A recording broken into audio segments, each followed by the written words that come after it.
It's a top 10 light heavyweight fight down under. Dan Tom here with MMA Junkie to help you break down the main event for UFC Fight Night 260 in Perth, Australia between Carlos Ulberg and Dominick Reyes. Reyes, of course, was the former title challenger who went on a really rough skid, suffering about 4 losses in a row, depending how you scored that John Jones fight, and obviously suffered 3 stoppage losses after. However, he's put 3 consecutive stoppage wins in a row to bolster his name back into the mix.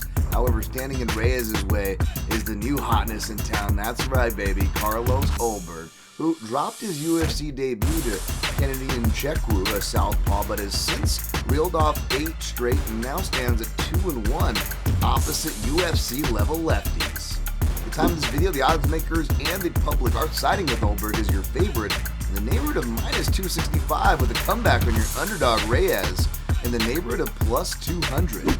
On the odds makers' defense, they did open this fight a little tighter, and regardless of who you're siding with, I think we can all agree that that's probably the healthier line, and we're starting to get in a bit too wide territory. Again, regardless of who you like, I can see why Ulberg is favored. Left hands are going to be potent on both sides. It'll be a lookout for the left for me in my in-depth breakdown write-up that you can check out on MMAJunkie.com. But as far as the side I'm leaning on, it's tough. Both fighters are susceptible to counters. Both fighters have an underrated ground game that I think could wash each other out.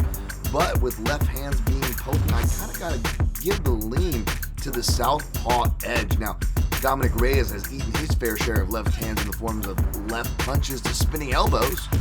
However, left hands, particularly from southpaw, can't seem to miss when someone commits to it, and we haven't seen Ulberg against at least a southpaw that also checks the boxes of, height, length, and athletic parity. These guys are very similar in a lot of ways.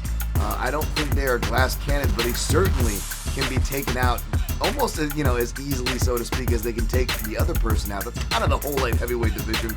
So I'm going to lean toward the underdog, but for more stats and as well as explanations on each fighter's styles, potential pathways to victory, well, check out my in-depth breakdown over at MMAJunkie.com, where you can find results this weekend.